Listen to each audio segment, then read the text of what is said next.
and thank you very much for inviting me here. This is actually the first time I've been here at College Station, so I really enjoy my stay here since last night I arrived. So first of all, my name is Jingjing. I'm in the division of biostatistics and bioinformatics. So it is under the School of Public Health, so that's why you see the name. I'm also associated with our Alzheimer's Disease Center. I'm the co-leader of the data core, and also the Morris Cancer Center. So we also work with oncologists and clinicians in there. So this research, to give you a little background, is one of the recent and current line of research focusing on wearable device, especially motivated by some of our collaborations with clinicians, with researchers in public health. So we do have research and studies, including wearable device. For example, sometimes there are patients who are recovering from cancer, and we are trying to promote physical activity, more healthy lifestyle among the patients. So actually the clinicians give them the physical activity trackers to wear for a period, and then return the device, and then maybe it's a longitudinal study. We give them the device again, where they wear the device again, and we actually see whether there's the effect of the intervention. Sometimes we want to track whether being more active is related to a better health outcome in the period. So we see a lot of those studies, and I'm involved in as a statistician in some of those studies. So that's why we are motivated to develop some novel approaches, both statistically and in terms of deep learning for those kind of data, and to connect the wearable device and also phenotypes learned from wearable device to the health outcomes and interventions. So that's basically the general background. But in particular, we are interested in multi-modal data nowadays because of the rise of such devices. So for example, sometimes we have a device with multiple sensors. One of the data I will be talking about includes accelerometer and gyroscope. So both measures the person's activity in the XYZ direction. You can imagine like there's a axis in here, XYZ, and then when people move, the accelerometer measures the change of gravity of each direction. So we kind of can tell from the raw data like what they're doing. And sometimes there's a gyroscope, and we actually model, like we measure the rotation from the gyroscope of the people. So it actually measures different aspects of the activity. And it goes beyond activity. For example, we have seen a lot of research with modalities ranging from EEG, glucose levels, which is a very common and like a widely used wearable device to monitor the glucose levels for certain population. PPG is another one. I have seen research from the Apple group. For example, the Apple Watch actually uses the PPG and measures multiple kind of using like multiple kind of sensors to measure the activity, like heart rate and so on. And also sleep patterns. We do see a lot of research with accelerometer. The participants wear the device not only during the daytime, during the active hours. They also wear them during the sleep. So we actually see the sleep patterns, and you can actually tell which stage of the sleep they are in from the wearable device data. So as I mentioned, these data are rich, and it can be used in, for example, disease prevention, early diagnosis. I have seen research to diagnose early Parkinson's disease from accelerometry, and some other disease as well. And also treatment monitoring, and also including like when recovering, how the patients are doing, and how they are active or sedentary, and how that's related to the health outcomes. And also intervention assessment, which is actually one of our current research, because we have targeted interventions. We tell the participants what you should do, like you should sit less and be more active, or you should actually stand up just on purpose more times during the day. And we actually have that specific intervention. So using the wearable device, we actually can tell how the interventions are working. So here in this research, we focus on physical activity, although in other current research, we actually have multiple devices and sensors. So physical activity has implications for example, cardiovascular health, which is the theme of another of my research line, which is to see how the physical activity and change in physical activity is associated with cardiovascular health. And other diseases I've mentioned. And also understanding this physical activity help develop evidence-based guidelines. In a lot of physical activity research, we tell people you should do the, like for example, MVPA, like moderate to vigorous activity, how many minutes a day, and that's a guideline policymakers or like health researchers generally give to the population, but we want to know whether that's true or whether that's backed by good evidence. And also promote disease prevention. In the cardiovascular case, and this is especially important because we actually want to prevent disease before onset. And also improve overall well-being. The challenges with this kind of physical activity data or in general wearable device data is that the measurements are often recorded in the so-called free living environments without laboratory calibration, meaning that we give the device to the participants and we ask them to wear. There are actually multiple types of devices. Some are worn on the wrist, some are worn on the waist, some are worn on the thigh. But the common issue of these devices is that we don't actually monitor what they are doing, especially for physical activity. We can't really tell whether they are running, walking, or sitting. We only have the raw data after we collect back the devices. So we don't have the golden standard labels or ground truth usually. That's a big issue. So as in contrast, there are some data publicly available which do have the so-called gold standard labels because they are trained in lab environments. They actually asked participants to come in and they tell them in this minute you should be walking and in this minute you should be sitting, and then we actually record your markers from the wearable device.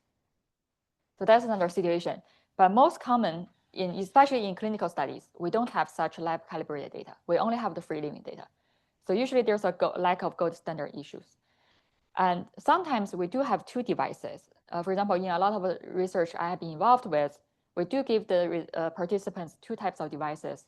One is called active PAL, which is worn on the thigh. And the other type is active graph, which is generally worn on the wrist.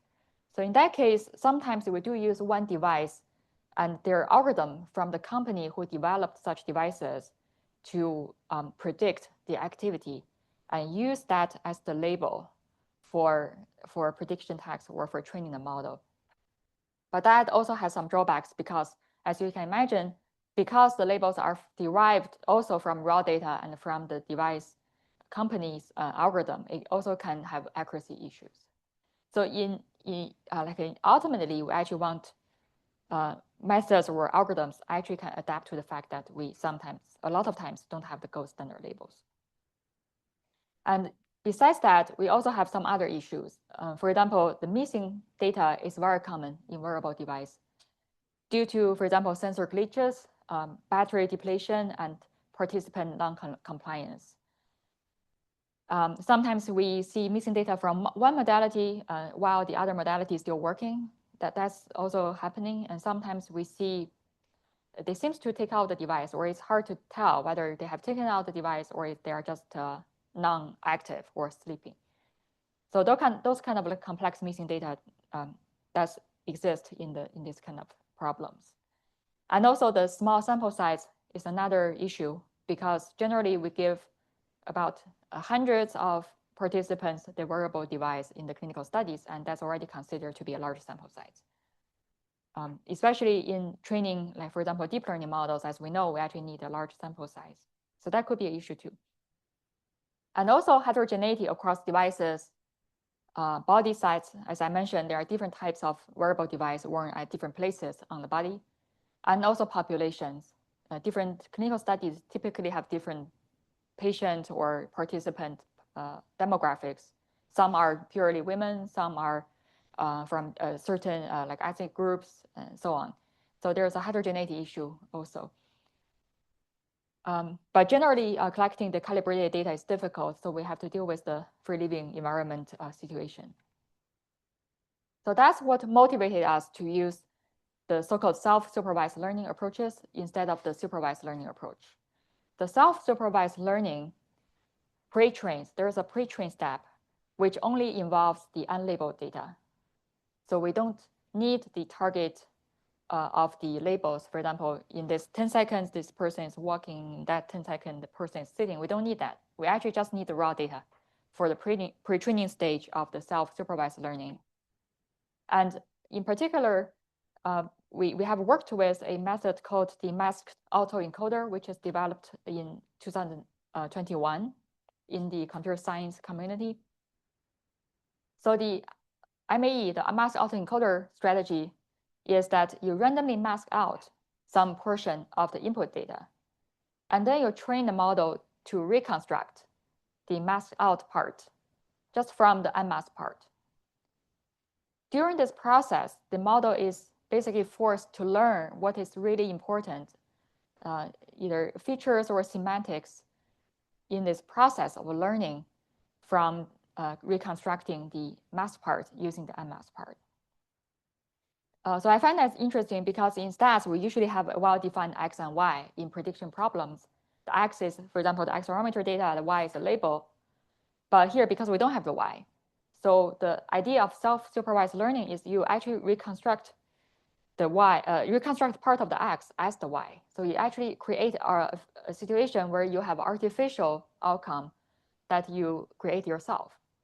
And of course, then the question is whether this task is a good enough task to understand what is really going on underneath the raw data, to learn the real representations that matters from the raw data.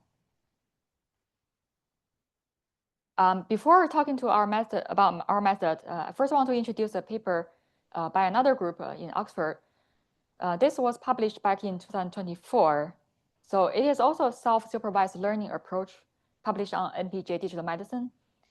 It is trained on the UK Biobank data. So the UK Biobank also has about 700,000 person days of wearable device. I think most are accelerometer. And their idea is different from the MAE, but very interesting. So they have the wrist-worn triaxial accelerometer, also at XYZ I have mentioned. And they also have the issue of no label, especially from UK Biobank. As you know, it is large, like public data collected from the UK. It is definitely free living with no label. So they create some artificial labels themselves by first applying some transformations of the data, including 3 types. The first type is reverse. So they have, when they have, like, for example, 10 seconds of accelerometry, they reverse the time series as a new time series and put it back in the data set. And another one is a permute. So basically permute the order of the observations across the time, and also time warp. So basically changing the X, changing the time scale. So when they apply these 3 transformations, because they know what they have applied, they can create an artificial label with 3 types, with type T1, type T2, and type T3. And then their task is to use a deep learning architecture to predict what has been applied to the original time series. And that's their Y. That's their artificially created Y. And I talk about this because we are going to use this research as one of the baselines, as a more like a state-of-the-art self-supervised learning approaches to compare our method to. So this is our method, which is masked autoencoder. Idea is simple. So as I mentioned, this was when it's originally applied to vision, to images. So as you see, this is a Firebird image. And idea is you mask out randomly on this original image. So you basically segment the image to several small patches. We call this small unit patches. And then we just keep very small portion to be unmasked, but try to recover the rest, which is all masked out. So we pass this unmasked patches into an encoder and then decoder, both based on the vision transformer architecture. and then try to recover the whole image. Surprisingly, this works very well. And even more surprising, when you have a large mask ratio, for example, they use 75%, the recovery is very good. So you actually can recover almost 75% of the image just out of the 25%. And similarly, if I do this with the accelerometer and gyroscope data, so each of the 6 rows represent one axis of the accelerometer or gyroscope. So you can imagine this as X, Y, Z of the accelerometry, the top 3, and then X, Y, Z of the gyroscope.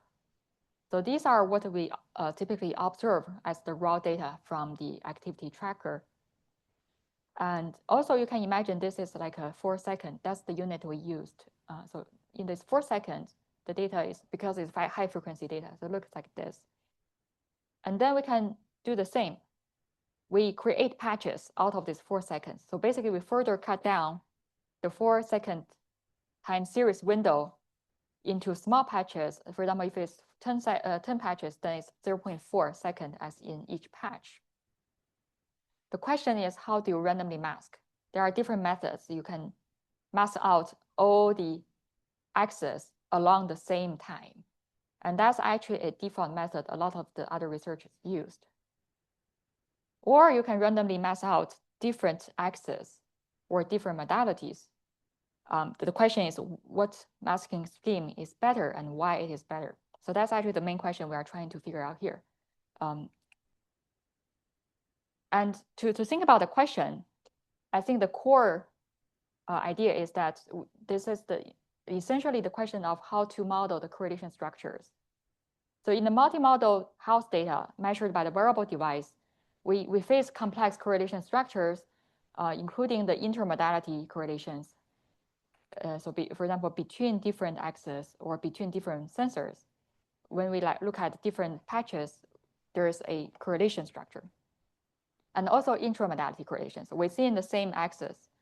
For example, if I'm walking this second, I'm very likely to still walk in next second. So there's a intramodality correlation and often temporal in the nature, even looking in the same sensor or in the same axis of the sensor. The thing is, if there are simultaneously measured signals across different modalities, even across different sensor axes, provide mutual insights. And I think that's what motivates us to create this MoCA, which is different from the previous methods, which often lacks theoretical justification for the masking strategies, and also a little bit ad hoc, because if you are using the vision MAE, a natural application will be just to use X, Y, Z as the channels, the RGBs, as in the image. And that's what a lot of methods did. But what we think we actually need to figure out exactly what kind of masking scheme is suitable for our data type and our application. So that's what we are trying to do. So the key idea of the MoCA, the multimodal cross-mask autoencoder, is to incorporate both intra and intermodality correlations in the masking strategy.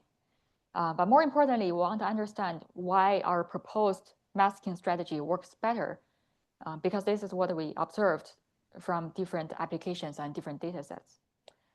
So we connect the MAE loss function to a kernel canonical correlation analysis, the KCCA, through a reproducing kernel Hilbert space framework, which kind of provides an explanation of how different masking schemes compare to each other and how correlation structures can inform the choice of masking strategy in the future, especially if you know something about correlation structure, you actually can use that information to better develop a masking strategy.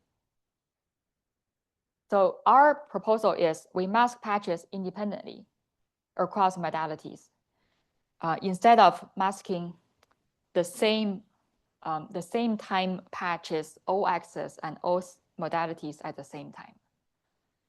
And to evaluate different masking strategies and methods, including the baseline I just talked about, we consider several different tasks.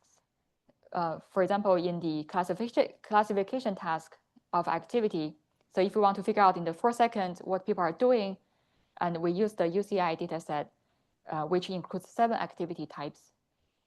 And we also include another task that's more related to statistics, which is to deal with missing data, because as I mentioned, this is very common in the wearable device. So we actually try to create some artificially missing scenarios, and we try to use our learned model to reconstruct the missing part and see how it compares to methods, including traditional methods like multiple imputation and several different methods.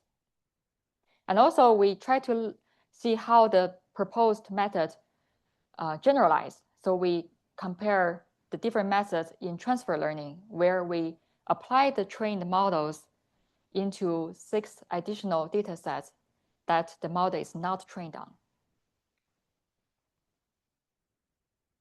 And this is a more detailed representation, but it's similar to what I just talked about in the idea. So this is a MoCA architecture. With the UCI HAR data, which has both accelerometer and gyroscope, each has X, Y, and Z. So we basically have 6 axes. And then we tokenize them into small patches, and we apply the independent sampling or masking scheme as proposed part of the MoCA. And then use only the unmasked part, which are denoted by the color. So the gray part are the masked parts. So we use only the unmasked part to go through a vision transformer architecture and then encoder and decoder to recover the masked part, which is colored by the gray. So as you see, we are also using a large proportion of the mask, which is called mask ratio. So we tested actually different mask ratios. Also interestingly, that given the wearable device data, which I think makes sense because wearable device data, you see repeated patterns. So you actually can mask out 75% and still have very good performance of the model.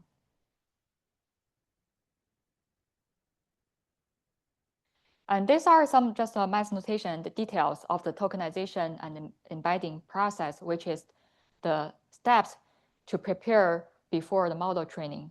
So for example, we have the multi-model time series where you have the length of each modality, generally like 4 seconds or 10 seconds, depending on the data application. And C is the number of modalities. So importantly here, we are not using C equals 2 because we believe that XYZ also share mutual information. So we actually use C as 6. We treat different axes also as a modality instead of as channels. And then we reshape this X into the tensor.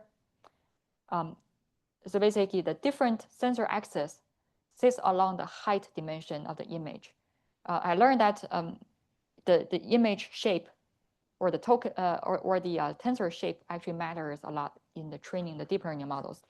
So this step will actually ensure that we can proceed as our proposed method. And then, as mentioned, and then we further segment the 4-second time series into patches because we need to decide which patches are masked, which patches are unmasked. And another thing I want to mention is you also need embedding, which is to basically map the input into another shape, but also add a positional embedding. That positional embedding makes sure that we know which patch and which patch are after each other. It's also sort of like you know which part is the head, which part is the tail of the image of the bird. So you also need to know the relative position of each patch in this time window. So that positional embedding also is important in the input. And then we fit the model into the encoder, which is a 12 layers of transformer, and also a decoder, which is 8 layers of transformer, and then a linear reconstruction head to eventually achieve the loss function stage. And I think also this is just a basic repetition of the idea I just talked about. In each of the patch, we decide whether it is unmasked or masked, but importantly, we independently mask out the patches across all axes and all sensors, and that's actually making the difference in the performance of the model. So we compare with a critical baseline, which is so-called synchronized masking. That's like used as a default in a lot of recent papers. So the same time windows of the patches are masked out at the same time across all axes of the sensors and all modalities. In contrast, in our model, in the MoCA, we mask out independently. So the idea is the model can fill in the mask patch not only using different sensors or modalities from other time from the neighboring patches, but also from the same, there's a chance to use the same like patch across the same time. And that's actually critical in wearable device because a lot of times there's a transition. For example, if you are sitting and then you suddenly stand up, that happens in a very short window. So if you mask out all the patches along the same time, you miss out the information entirely if you mask out all the axes. And I think that gives some intuition why this MoCA actually works better than the other one, especially in the wearable device scenario. And another critical method we adopted is the so-called data augmentation. This is dealing with the small sample size issue by creating some artificial samples out of the samples we observe from the original data. And in particular, we found this augmentation useful, which is called mix-up. So the idea is you have 2 4-second windows, and then you cut the first 4 seconds, just use a part of it, like say 20% or 30%, and then you use the 70% of the other image, and then splice them together. And then you create an artificial transition out of those 2 windows. And we are doing this because transition is massively undersampled, because in daily life, as you imagine, you are not doing transition too much, right? You basically sit for a long time and then you stand up, and then you stand up for a long time and then sit down.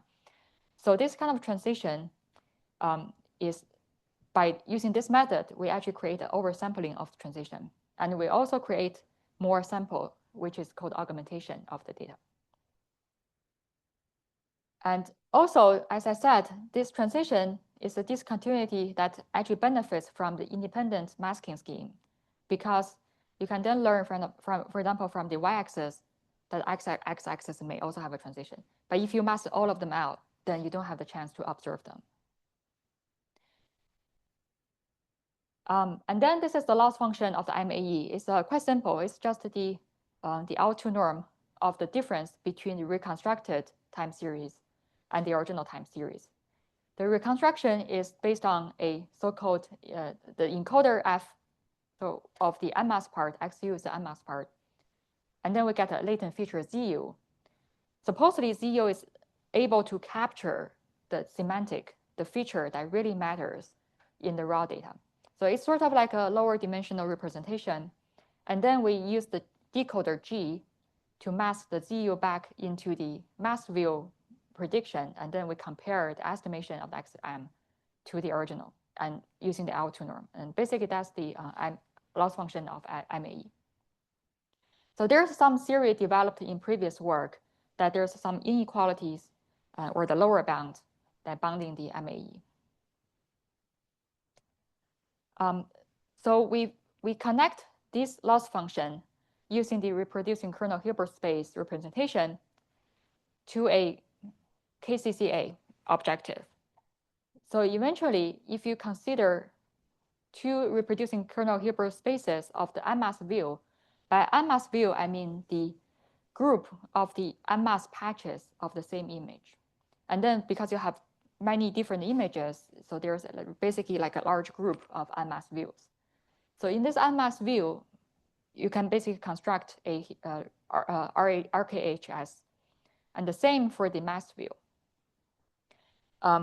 But the L2 norm is actually closely related to, or the bound of the L2 norm is closely related to the objective function of the KCCA, given any fixed masking scheme. So for example, given our MoCA, the independent masking scheme, there is a bound for this KCCA objective. And given the synchronized masking scheme, there's another bound. But essentially, you want a masking scheme that maximize this bound. So basically, to maximize the alignment between the unmasked views and masked views. And alignment include both intermodality alignment and intramodality alignment. And that's crucial why the synchronized masking doesn't perform as well as the mocha masking. We use a basically simplified version of the objective to further explain why this is the case. So if we use the linear kernel, then this objective of the KCCA can be further reduced to the classical CCA, where then the objective is actually the top singular value of the standardized cross correlation between the unmasked view and masked view. So here, this is like intuition, heuristic to explain. So the gamma here can be read as a normalized adjacency matrix of a bipartite graph between the unmasked view and unmasked patches and masked patches. So a large top singular value basically indicates a strong association between the two views. So that eventually will translate into the ME reconstruction. But note this is just a simplification because, of course, we know that the deep learning models are not linear, especially for the time series of the wearable device. For example, if a person is walking, you see generally like a peaks or a sign, like a function type of signals. When you have a peak, and in another image, maybe you have like a concave shape. So those two images actually should indicate the same semantics or the same meaning because they are both walking. But if you just use like a linear correlation, you will not see a large linear correlation. So the kernel is used here because it represents a general class of functions that can be invariant to this kind of shifts of the raw data and really captures what is going on in the underlying representation. So this is just a heuristic to indicate what's happening. And this is the empirical validation, like a small toy example to further represent what in the previous page. We used a simulation study and generated 1,000 synthetic activity transition windows by the same augmentation method we used. But this is just a small toy sample. We try to calculate that objective of the top singular value. And then we compare that top singular value between the two masking schemes, the synchronized masking, like the naive default, and our mocha masking. And we can show that it's actually indeed showing a larger top singular value. Okay, so now let me move to the empirical results part. So the data set we used here for pre-training is the UCI HAR dataset. It's actually public. You can download it from the UCI website. So originally it is only 30 subjects. It is lab trained data. So that all the 30 people are asked to come in, and then they give them the accelerometer and gyroscope to wear, and then actually show them what you have to do. Like you walk upstairs, walk downstairs, sitting, standing, and laying. So those 6 are the original labels. We also added a label called transition because when you cut the time series, which is hours, to or like at least several minutes, to 4 seconds. Sometimes you have a window with a transition, right? Because you have a part of it being walking, part of it being sitting. And so we create an additional label called transition where you'll see more than 2 activities in the window. And we used the 4-second sliding non-overlapping window to cut the original sample into 4 seconds as our windows of images. That only gives us about 1,800 training samples. But then we applied the transition and the mix-up augmentation, and then eventually we have over 300,000 images of 4 seconds after the augmentation. But that's still a relatively small number comparing to the Oxford paper. I think they had like millions of data because they have 700,000 person days in the UK Biobank data. We also leave out test samples. So we evaluate all the performance of the models in the test sample that's not touched in the training. And then we also consider the transfer learning scenario where we use 6 benchmark data sets, also public, that are not used in the training procedure. And those include the wisdom MWSHA, Opportunity ADL, PyMap, real world. They have different devices, sometimes different locations. So we also want to see how our model actually generalized to different device types, different body locations, different population heterogeneity. And that's the meaning of this kind of tasks. And also I want to mention, some of them have accelerometer plus gyroscope. Some of them only have accelerometer, but our method actually is adaptive. So even it's trained on both accelerometer and gyroscope, it can be applied to just one sensor only. And this is the types of the results. The first, we did classification on the UCI HAR, which is the training set, but we test on the test set.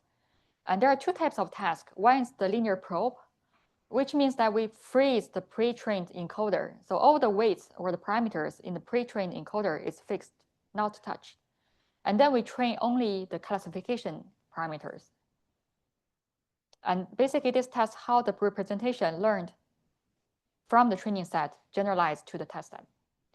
And another typical task is so-called fine-tuning. So you actually continue train both the encoder parameters and the decoder, and the classifier by using the previous learned or pre-trained parameters as an initializer. I also have learned that it is very important to select a good initializer.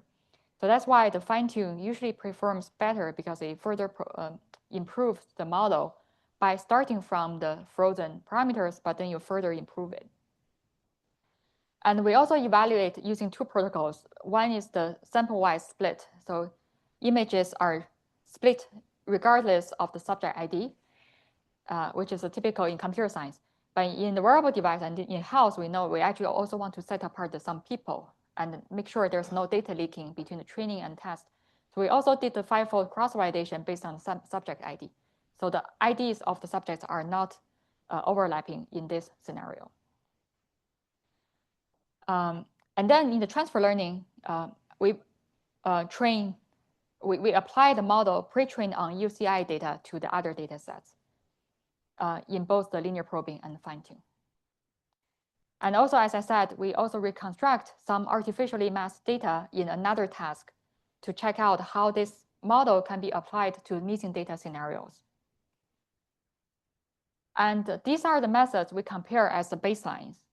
The first is the supervised vision transformer without self-supervised. So there's no self-supervised. So we just use the label as the Y and the data accelerometer data, and also the gyroscope as X.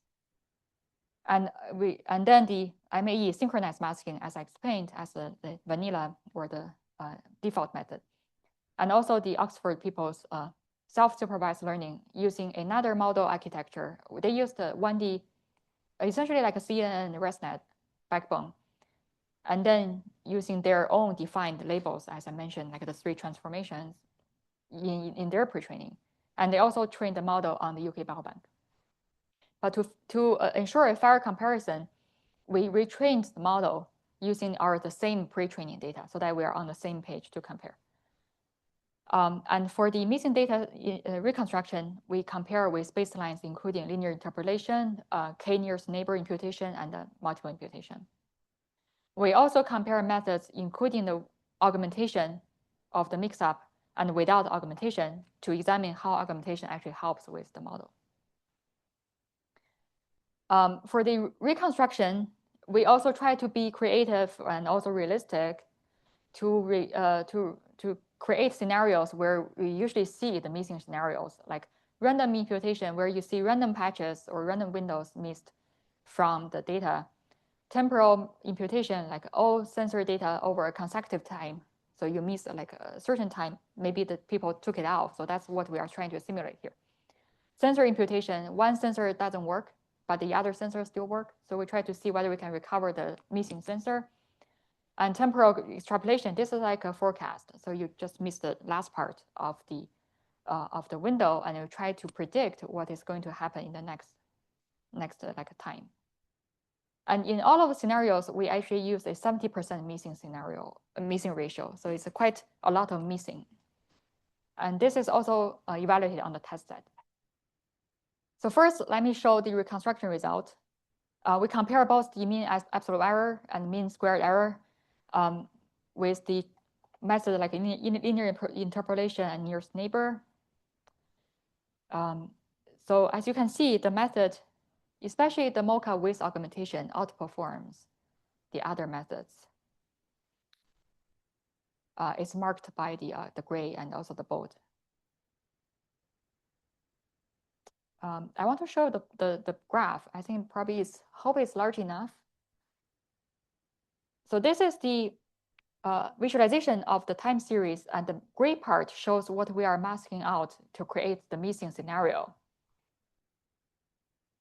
So the gray are the mask patches, and reconstruction are plotted using different colors of lines. The red one is the ground truth. The orange one is the MoCA with augmentation. And then the purple is the MAE with synchronized masking and then linear interpolation and KNN. So as you can see, for example, in here, in the sensor imputation scenario, in the accelerometer of x-axis, all of them are actually missed out. But the MoCA, the orange line and the red line are almost overlapping with the original, with the true signals. Although sometimes we do see some like a deviation, which is understandable, especially if the signal is not very regular, which can be a problem in the free living scenario. But in the lab data, at least we see pretty good performance comparing to the other methods. And this is a result of the classification on the UCI HAR, the same data set, but the set apart tested.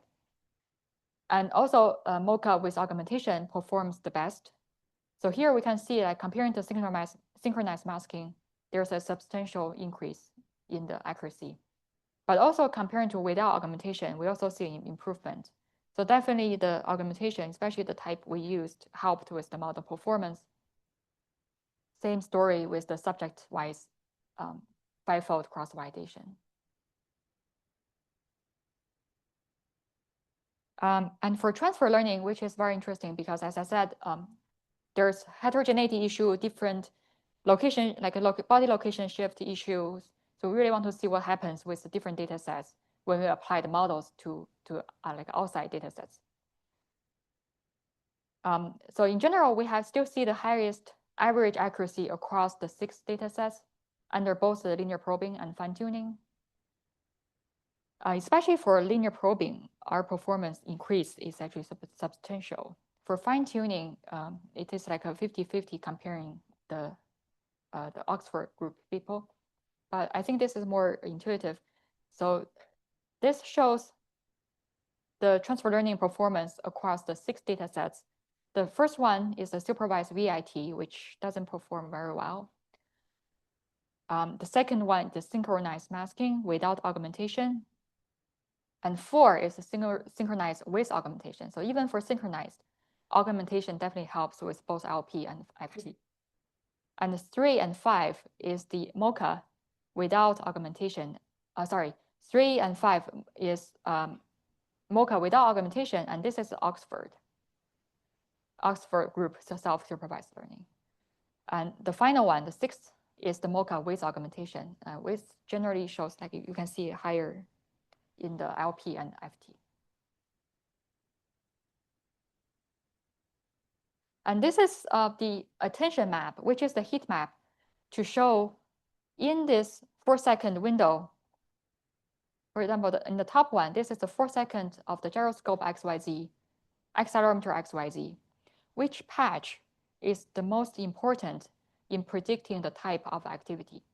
On top, this person is doing a transition. So the label of this window is transition. I'm not exactly sure whether it's like a stand to sitting, but you can see probably the gyroscope and accelerometer actually show some different things. From the accelerometer, I would say it's like standing to sitting. The gyroscope, it seems like there is some rotation involved. But anyways, you can see where the transition happens actually is identified as the most important patch that is in the classification or prediction of the label. And similarly, in the bottom, there is a person who is walking actually upstairs, I think. Yeah, walking upstairs. And you see like the patch that's captured as important is actually the whole period of the like a stepping like activity or a stepping period, which is related to classification this window as a walking upstairs window. Another visualization trying to help understand different models is the UMAP. So basically, this is the UMAP of the features learned from the encoder using different approaches. This is the mocha with augmentation, colored by different true labels. And you can see the walking are generally very far away from the static. Although I think in transition, because some of the transitions are happening between the static, maybe that's why it's actually within this cluster. But in general, it is more separable using the mocha with augmentation, comparing the synchronized masking and random initialization.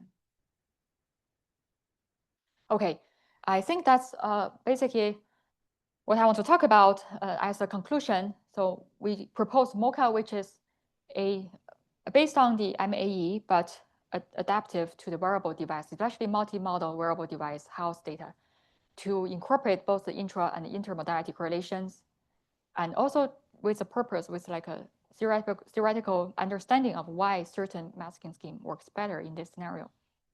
And also importantly, we found that augmentation with the mix-up style to highlight the transition helps with the model training, and our model generally performs pretty well.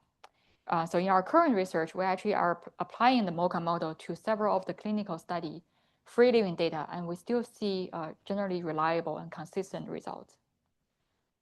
And so future directions, including if you know some in the correlation structure better, you can actually design a better masking scheme. We actually tried this direction, but we found there's a balance between computational efficiency and the efficiency of the method itself.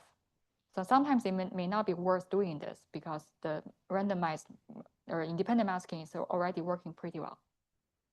And also applying the framework to other modalities, fine-tuning on large clinical cohorts, including UK Biobank, not fine-tuning, pre-training, and enhanced data, for example, and other free living data from clinical studies, and then modeling heterogeneity, and also interpretability to incorporate clinical knowledge to support decision making. So I want to acknowledge my collaborators at UCSD and Jingjing, also from Fred Hutch. And in particular, these are led by the two students, PhD student Hao Yu and Leo Chen. He's currently at Dartmouth for a computer science PhD, but he was a UCSD master student. And both of them did great work on this project. So yeah, please let me know if there's any questions, and I'll be happy to answer them. Thank you very much.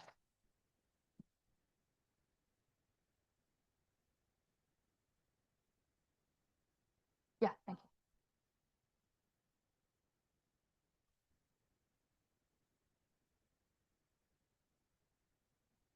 Yeah.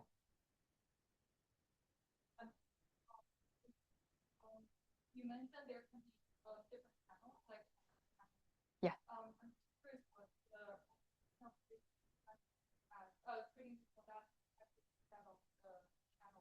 Yeah, so I think mainly is for the correlation structure, because in the image, if you have RGB, they kind of work in a certain way, like you don't want to separate them.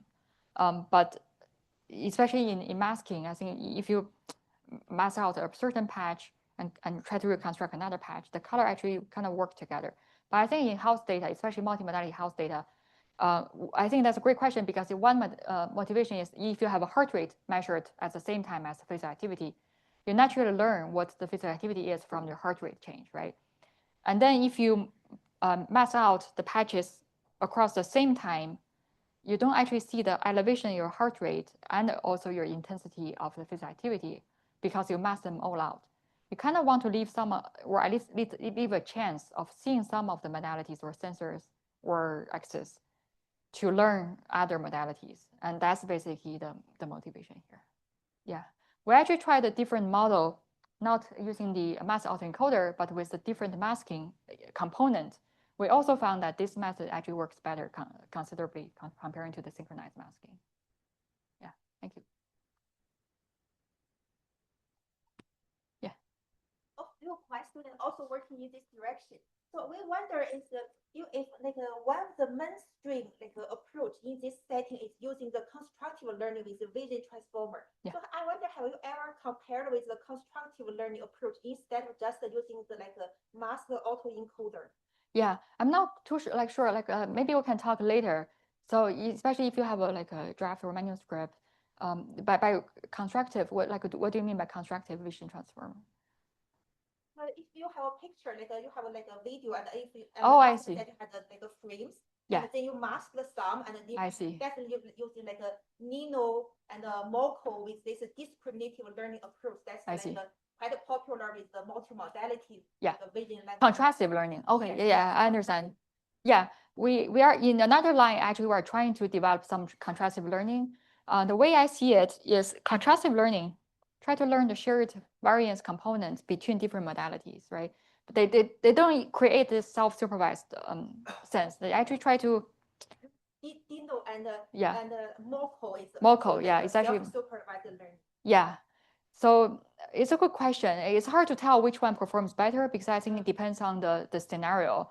Contrastive learning, I feel, is more about the decomposition of the variability. When you have multiple modalities or sensors, you try to learn the shared component, try to learn the separate component, which variable or which component contribute uniquely in each sensor. I think it explains different things, but I think that's a great direction.